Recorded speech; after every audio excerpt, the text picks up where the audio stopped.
Antes de mais nada,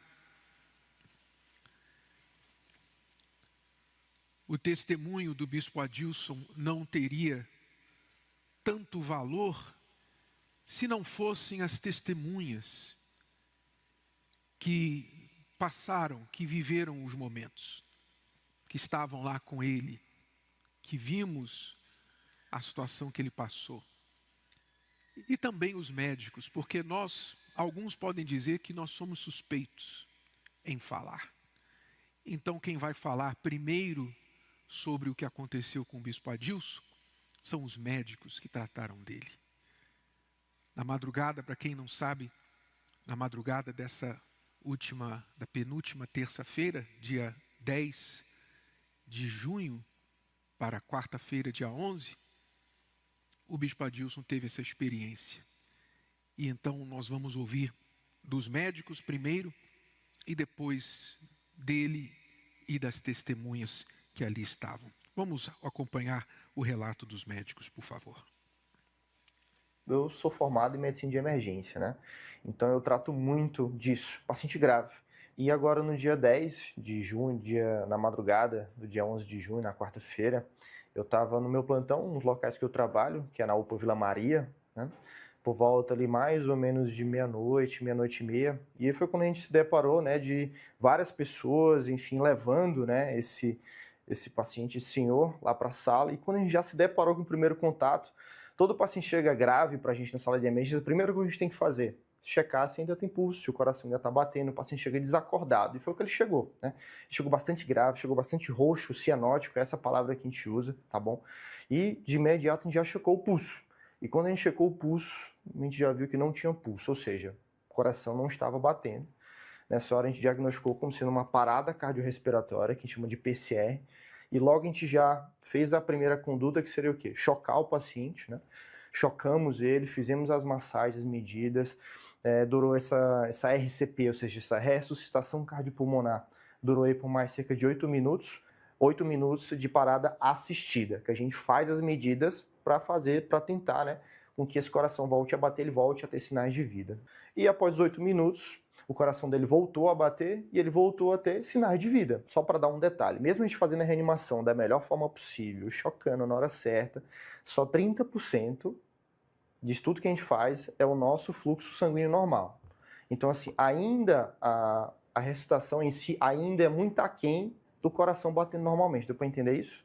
Então, o cérebro, via de regra, 2, 3 minutos aguenta, vamos dizer assim, aquela hipóxia, ou seja, aquele coração que não está mandando sangue, ou seja, não está mandando nutriente, oxigênio, seria aquele tempo de sobrevivência. A partir disso, o neurônio começa a morrer.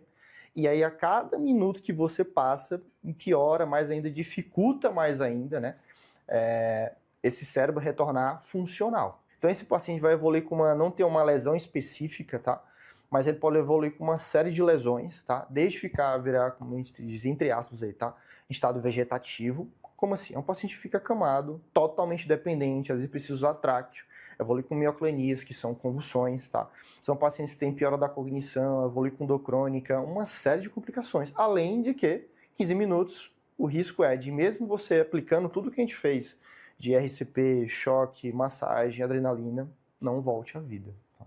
Sou a doutora Roberta Porré Casolini, sou médica cardiologista aqui do Hospital Moriá.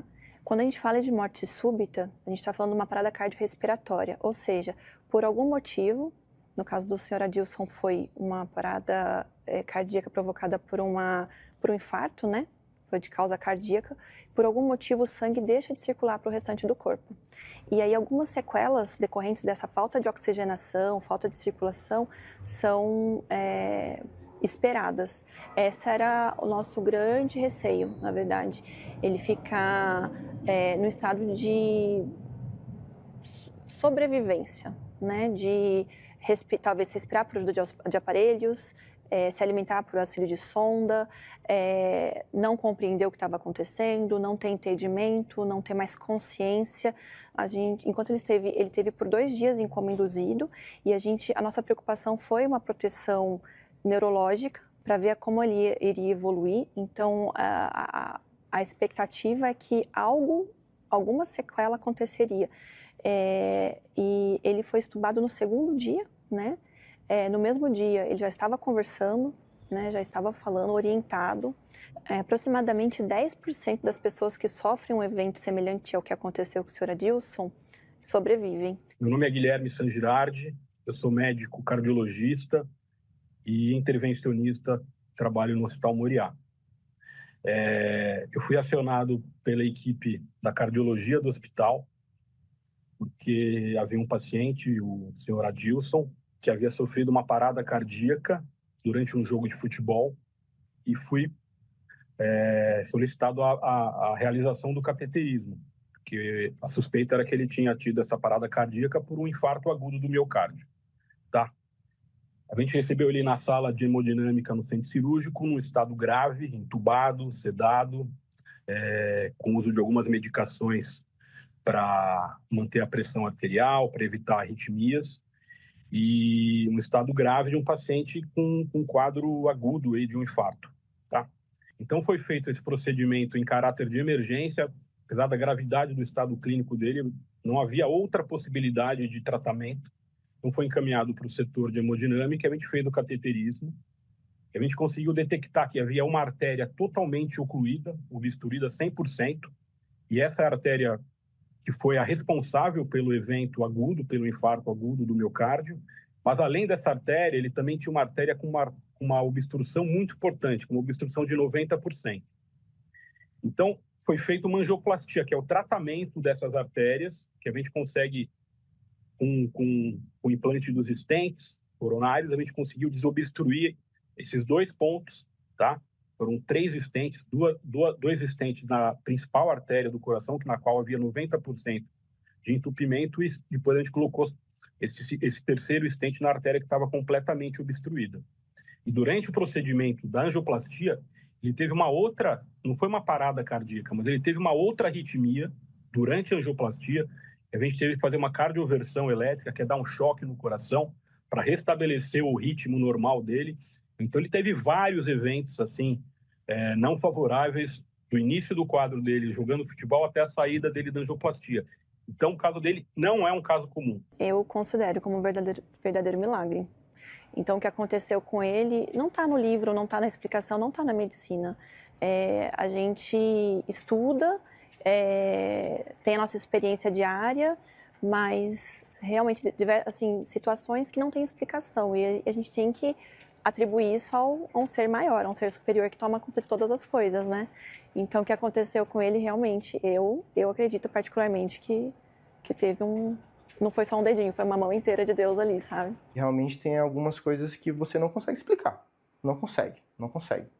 O que eu falei, olha, esse paciente que tinha tudo para dar tudo errado. Sinceramente, na minha experiência, tenho 20 anos já de formado, de prática de cardiologia, nunca me deparei com um caso desse, com esse tempo de reanimação e o estado final dele. Edilson, bom, meu querido, eu queria primeiro assim lhe desejar, falar para você que fico muito feliz, né? Aproveite, tá? Esse renascimento é o que eu falo para todo mundo, uma parada, o coração parar, meu amigo, é a coisa que a gente tem de mais grave na medicina. E o seu coração, graças a Deus, está batendo e está batendo forte agora, pelo que os seus colegas estão falando. Então, aproveite isso com unhas e dentes, tá?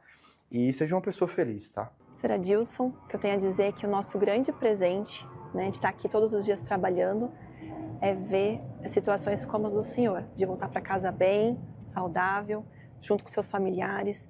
Então, pode ter certeza que é isso que motiva o nosso trabalho no dia a dia. Tá? Receba o meu abraço, um grande carinho. Queria mandar um grande abraço para o Bispo Adilson. Fiquei muito contente, de verdade, de vê-lo no quarto, aquele dia na quarta-feira passada, brincalhão, sorridente, muito bem de saúde. E espero que ele se recupere, já volte a fazer as atividades. E a gente está à disposição dele, a equipe da cardiologia do hospital, eu, e que ele tenha sucesso na carreira, na vida. Então, quero mandar um grande abraço a ele, à família, à esposa e a todos da família. Bispo Adilson Silva, vem para fora.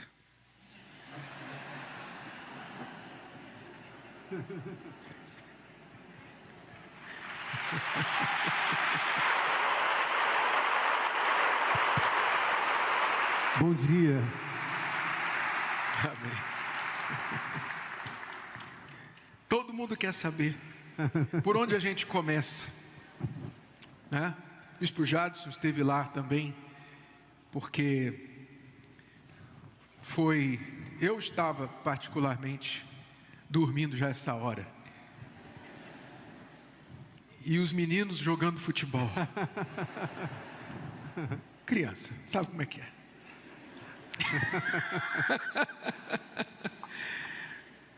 Mas foi 00:05, 00:04, mais ou menos, que quando ele caiu no campo de futebol. Mais ou menos isso, 00:03, 00:04. E aí? Nós estávamos jogando, né? Começamos 10 da noite, como jogamos todas as terças-feiras. E no último jogo, meu time tinha perdido e eu fiquei do lado de fora. Meu ganhou, né? Foi. Isso é outra parte. Mas eu não lembro. Graças a Deus. Aí, quando eu perdi, fui para o carro esperar o bispo.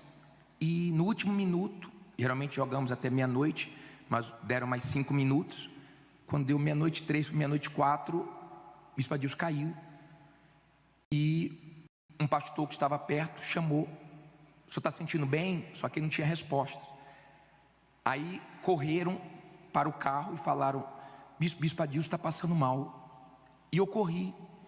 Quando nós chegamos lá, assim, o Bispo Adilson primeiro teve uma convulsão, depois começou a perder a cor e começou a mudar de cor, começou a ficar roxo muito rápido. Então foi orientado nós ligarmos para a ambulância, só que ia demorar muito.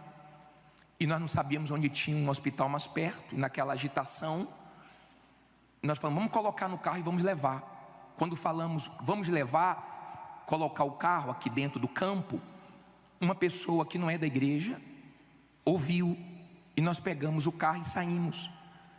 E essa pessoa pulou na porta do carro.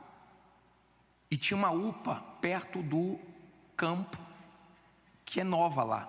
E ninguém sabia, bem perto, menos de 1 minuto. E o rapaz foi do lado de fora. O Lucas, filho do bispo, estava no banco da frente, eu mais um pastor no banco de trás. E não tinha nenhuma resposta, a gente orando, todo mundo orando. Jesus não deixa ele ir, não leva ele, tenha misericórdia, age aqui, todo mundo orando. E ele foi desfalecendo, ele foi assim, ficando numa situação que todo mundo dizia: morreu. E o rapaz pulou na porta, foi do lado de fora agarrado. E o rapaz falou: vira à direita, vira à direita, vira à direita, 3 vezes. E nós chegamos na UPA em menos de 1 minuto. Só que já tinha ficado 8 minutos no campo. Nós chegamos na UPA, fomos atendidos na hora. O bispo Adilson entrou, os pastores foram para lá também. Nós ficamos orando. Eu liguei para o bispo Renato, depois que ele estava na UPA, mas ele não tinha ainda voltado. Acho que era 00:13. Está lá no meu celular. Foi a primeira ligação. Aí você imagina, desculpa, acordar e receber essa notícia, né? Para você entender o que estava acontecendo. Acordei, a ligação foi 1 minuto e 15 segundos.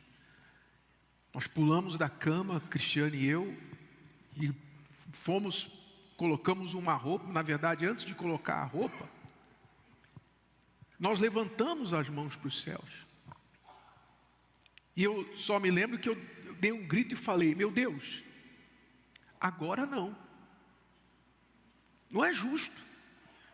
Nós temos tão poucos servos, tão poucos pastores, e o Senhor vai levar um pastor, um servo do Senhor, que é um braço direito, uma perna. Todos os pastores têm valor, não tenha dúvida, mas alguns a gente conta mais do que outros. É assim. Então eu só lembro que eu gritei e falei: meu Deus, agora não. Não é justo isso. E determinamos: traga ele de volta à vida. Porque quando ele ligou, eles tinham acabado de chegar na UPA, estavam lá tentando ressuscitar. Botamos a roupa, pegamos o carro e fomos para lá. Chegamos em mais ou menos 10 minutos. Mas no caminho, o bispo Jadson me liga de novo, que tinha acontecido? Os médicos o médico ficou junto com a equipe tentando reanimar. Primeiro deu uma massagem, depois o choque, e não deixou nós ficarmos lá dentro. Acho que só o filho do bispo ficou lá dentro. Nós ficamos orando, e aquele 1 minuto parece 10, aquele minuto parece uma eternidade, e nós ficávamos perguntando: e agora? Algum sinal? Já aconteceu alguma coisa? Aí viu a enfermeira: não, até agora não voltou, ele não voltou. Quer dizer, se ele não voltou é porque ele morreu, né? Como o doutor falou, não tinha sinal nenhum. E depois de 8 minutos mais ou menos, eu estava no caminho, foi a notícia mais aguardada, né, que chegou: ele voltou. Foi aí que agradecemos a Deus. Eu liguei para o senhor na hora, falei: bispo, ele voltou. O senhor estava chegando lá. Chegamos lá e eu não sei os procedimentos que eles fazem, deram adrenalina e tal, respiração, enfim. Mas era uma UPA, tinha que ser levado urgentemente para o hospital. Cadê que a ambulância chegava? Foi sair da UPA, era 3 e quase 4 Quase 4 da manhã. Quase 4 da manhã foi sair da UPA. Mas graças a Deus pela UPA, viu? Graças a Deus pelo doutor Dino ali, que foi o primeiro que falou. Fez um excelente trabalho. As mãos de Deus naturalmente usaram as mãos dele e da equipe que ali estava. Porque, como vocês ouviram os médicos falarem, não é normal o que aconteceu com ele. Não é normal. Não apenas ele ter voltado, como ter voltado sem sequelas, depois de 16 minutos, sem batimento cardíaco e sem oxigenação. Bom, aí entra a sua parte. Eu lembro, eu acho que menos de 50% de tudo o que aconteceu. Eu me lembro, a primeira memória que eu tenho foi quando a gente voltou do coma e a médica, aliás, os médicos estavam fazendo os primeiros exames para saber se eu tinha alguma sequela. Essa é a primeira memória que eu tenho. Mas antes de falar disso, eu acho que a Rosana, que ficou lá entre a terça-feira de madrugada, terça para quarta, até o dia que eu saí da intubação, que foi que dia? Fala. Sexta-feira. Então, eu acho anteontem. Então nós da intubação. Da intubação retrasada. Então, ela ficou o tempo todo no hospital, me acompanhando. E eu queria que você falasse daquele momento que os médicos te falaram, se você tinha consciência do que estava acontecendo. Quando o meu filho me ligou falando que o Adilson estava na UPA, eu falei assim: imaginei que tivesse quebrado alguma coisa, porque futebol, né? Aí ela fala para mim: não, mãe, meu pai teve uma parada cardiorrespiratória e eles estão ressuscitando meu pai. E nisso, como o bispo falou, eu estava dormindo, porque ele chega. Falei: não, meu Deus, está amarrado. Aí nisso, ele, logo depois, ele me liga e fala: meu pai voltou. E desde quando ele chegou no hospital de madrugada, ele já chegou em coma. E o médico falou para mim: olha, ele vai ficar 48 horas em coma induzido. Depois de todo o procedimento. Ele teve um infarto, ele passou por cateterismo e a gente vai esperar ele acordar. Aí eu: tá bom. A senhora sabe o que pode acontecer com ele? Eu falei: eu sei. Ele pode ter um derrame, paralisar um lado dele, ele pode ter várias sequelas do que aconteceu, porque não teve oxigênio no cérebro durante esses 16 minutos. Então a gente está esperando tudo. Eu: tá bom. Então os médicos falavam e eu ia para os pés do Senhor Jesus, cobrando de Deus isso. Eu ouvia, mas eu clamava a Deus: Deus, eu não aceito sequelas. E várias vezes. E quando ele foi tirado do coma, todos os médicos, tinham vários médicos em volta dele. E ele foi acordando, aí a neuro estava lá, aí: seu Adilson, aperta a minha mão. Ele apertou. Do lado direito, do lado esquerdo, levanta a sua perna direita, ele levantou. Levanta a sua perna esquerda, ele levantou. Faz joinha para mim, ele fez joinha com os 2 dedos, para ver a função neurológica dele. E ele foi respondendo. E eu estava do lado, ela olhou assim para mim, aí olhou para ele, olhou para o outro médico que estava do lado. Eu falei, ninguém explica Deus, é milagre. Então, nesse momento, e eu lembro que eu perguntei para ele assim, teve um momento que eu falei assim, quem eu sou? Qual é o meu nome? Aí ele falou, Rosana. Eu falei, ainda... Aí depois eu pedi para ele falar também, meu filho estava do meu lado. Quem é esse? Aí ele pegou e falou, Lucas. Então, tudo que os médicos viam ali naquele momento era o verdadeiro milagre, né? Então os médicos ficaram felizes, porque não tinha sequelas, ele saindo do coma. E teve uma médica, a doutora Filomena, que eu achei assim, uma sacada dela muito... Porque eu estava fazendo todos esses testes e ela falou assim, traga um violão.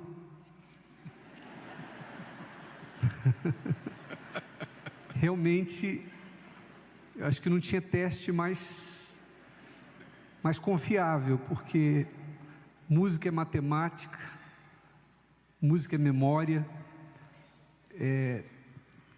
para fazer, para você coordenação motora, para você fazer os acordes no violão, você precisa de coordenação motora.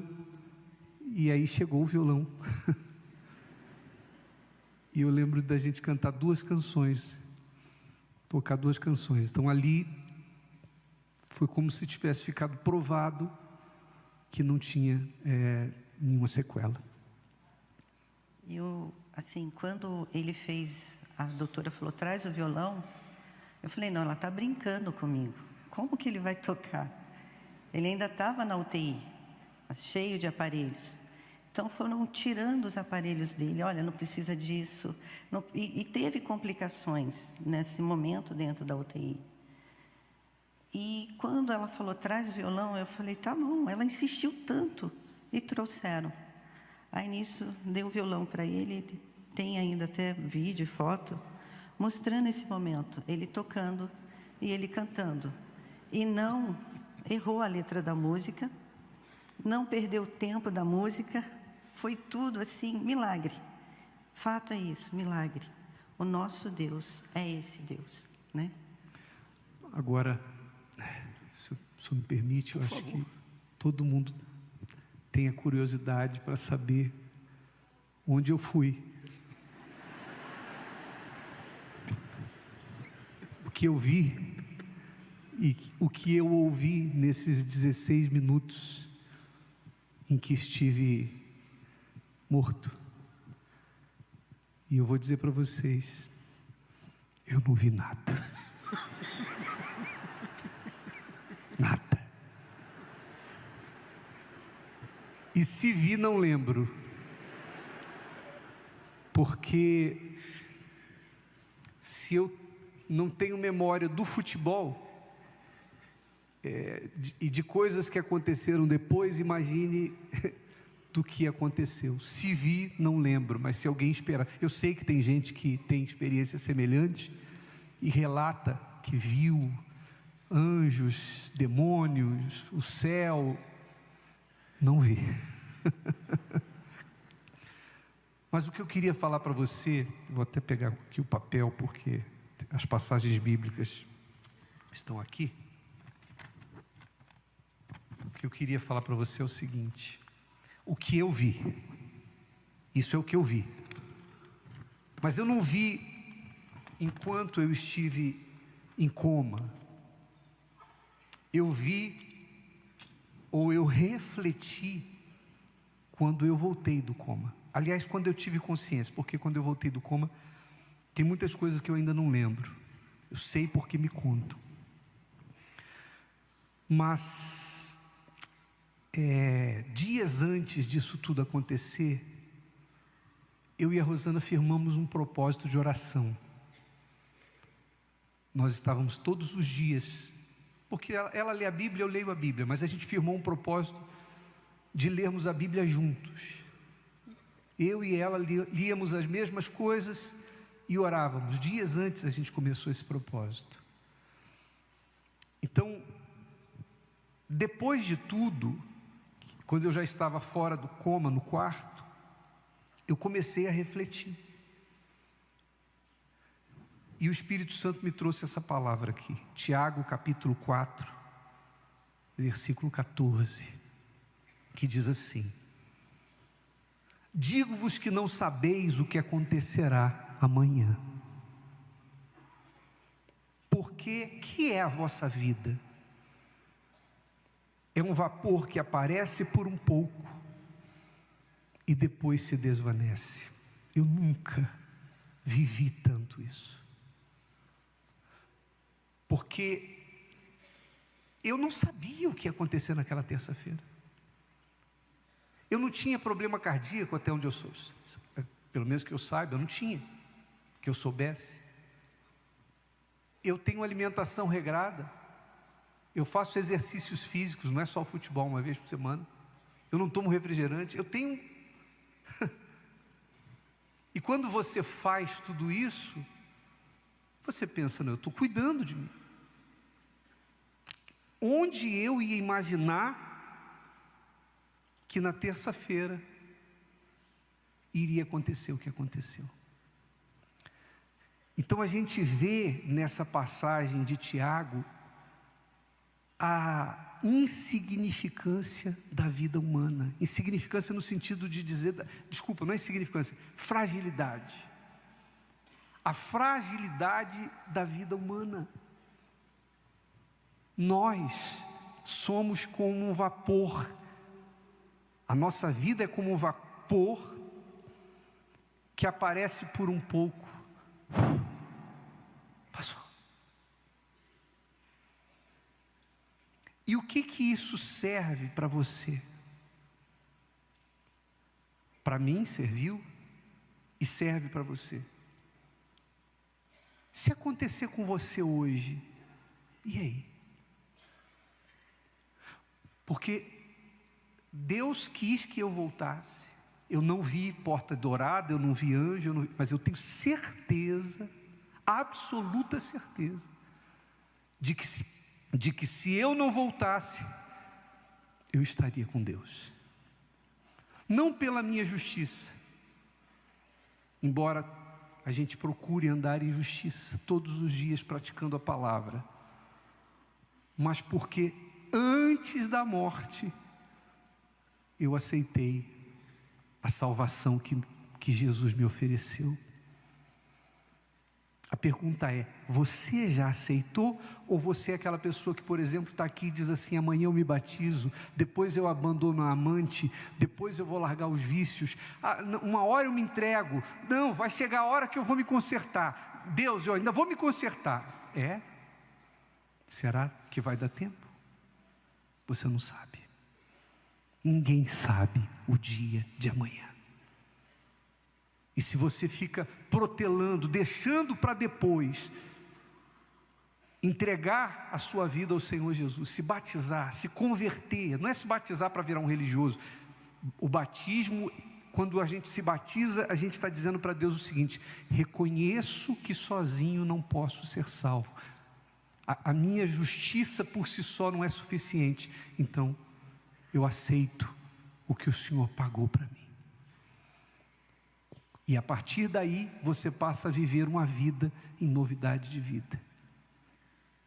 Então, consulte a sua vida e veja se você hoje, você está preparado para isso?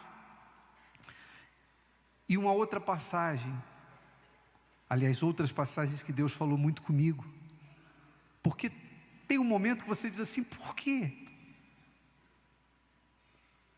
Por quê? Se eu estou servindo ao Senhor, eu estou trabalhando para o Senhor, por quê?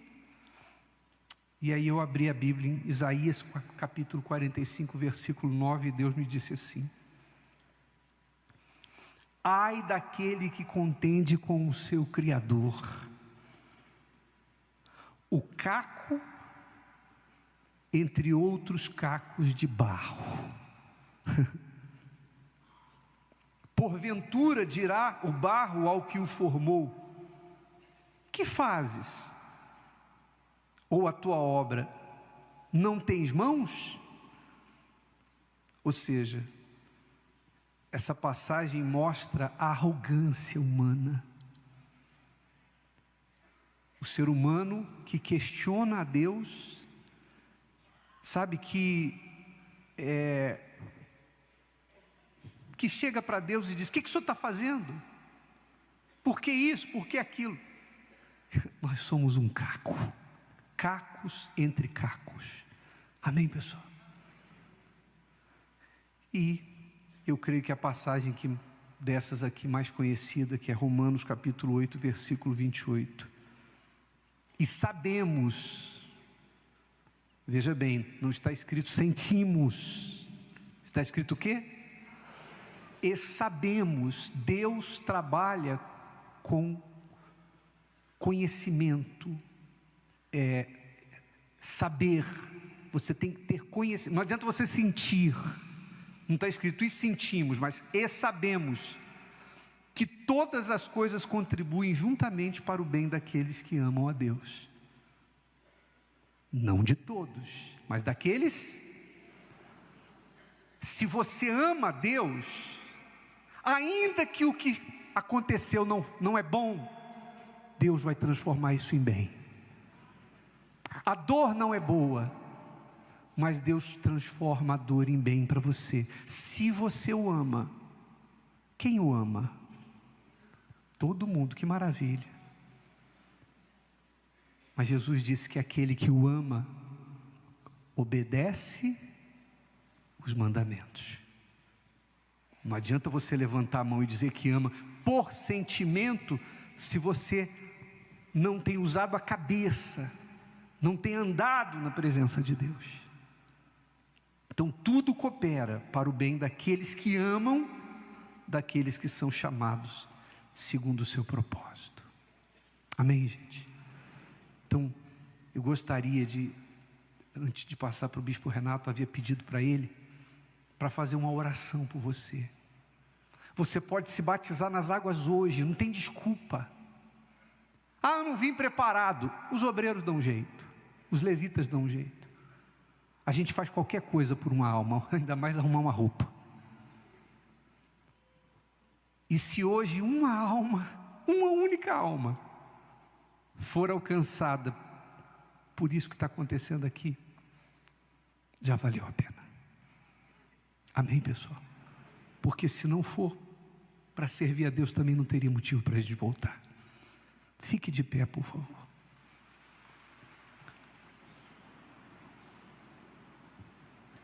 Coloque as mãos sobre o seu coração. Feche os seus olhos e eleve o pensamento a Deus.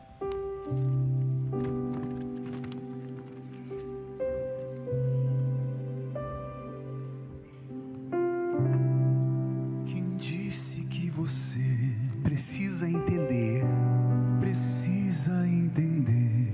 as coisas que Deus faz, as coisas que Deus faz. O caco que criou, o barro que formou, tantas perguntas faz,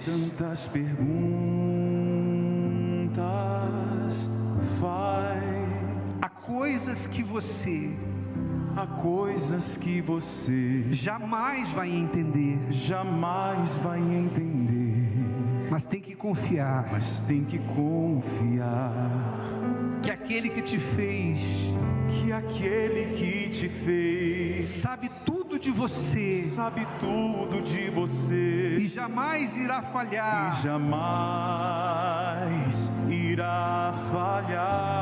Tudo coopera para o bem daquele que ama a Deus. Tudo coopera para o bem daquele que ama a Deus. E seus propósitos ninguém pode mudar.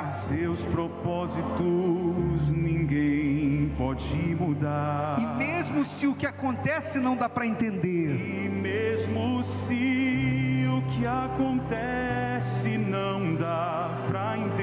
creia que a palavra dele. Creia que a palavra dele. Creia que a palavra dele. Creia que a palavra dele. Creia que a palavra dele. Creia que a palavra dele nunca falhará. Nunca falhará.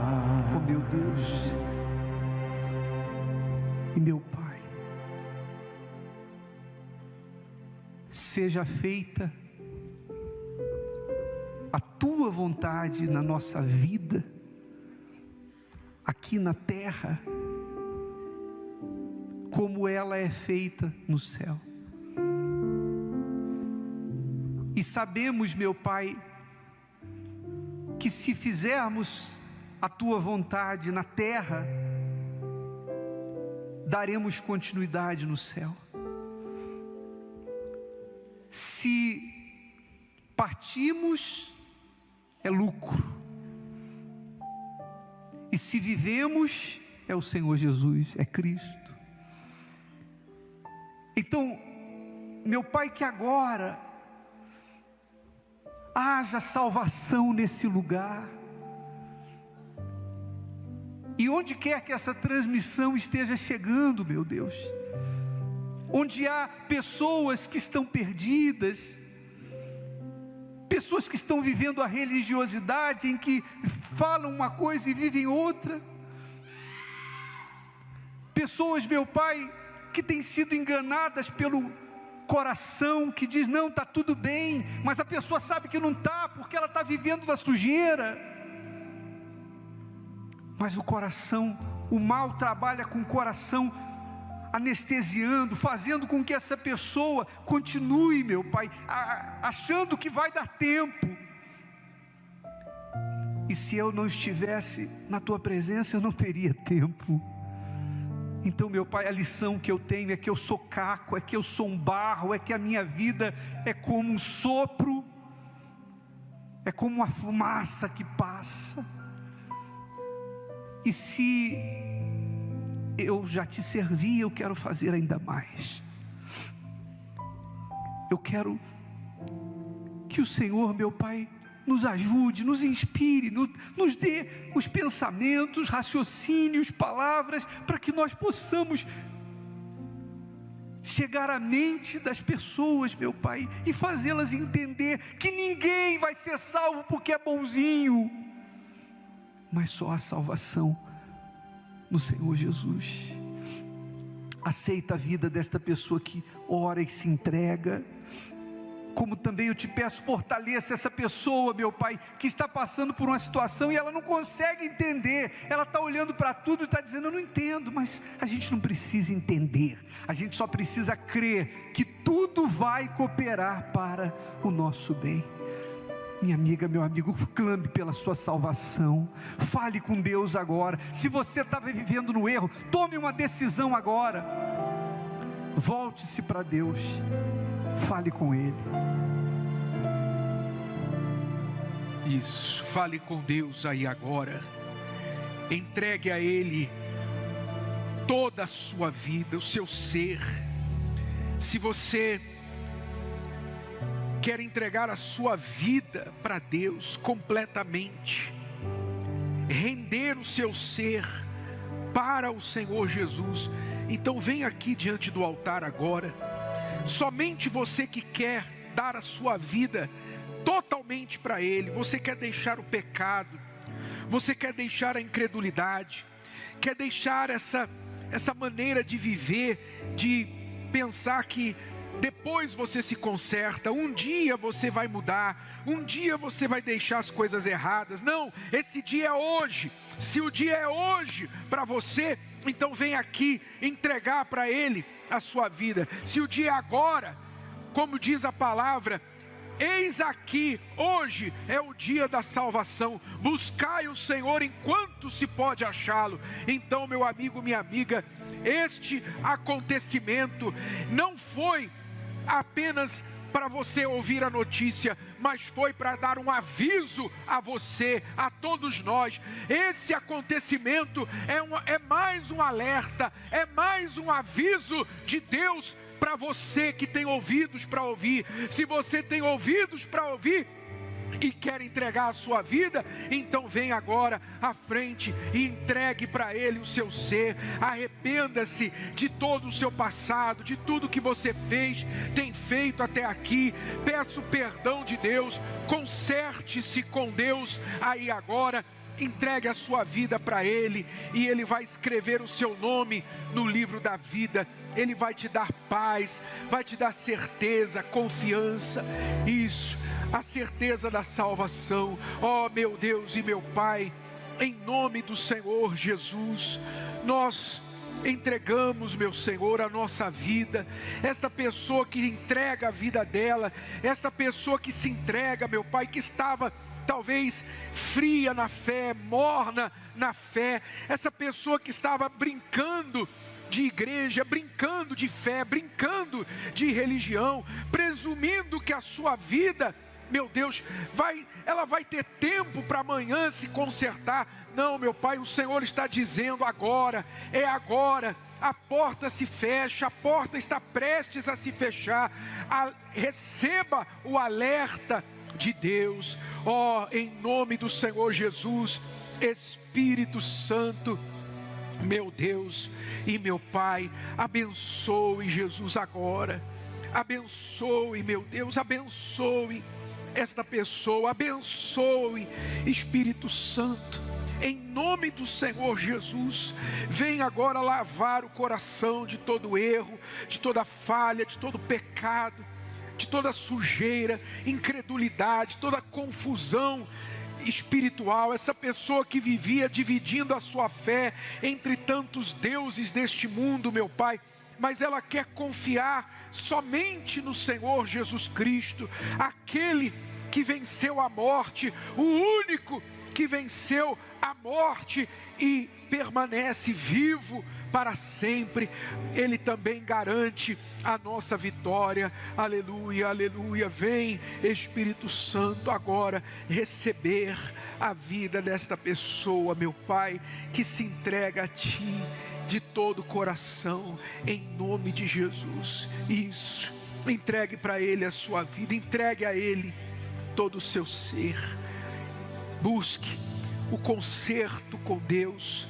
Você que estava frio, você obreiro, você pastor, você esposa, você que está me assistindo, que estava afastado, você estava afastado, você está afastado.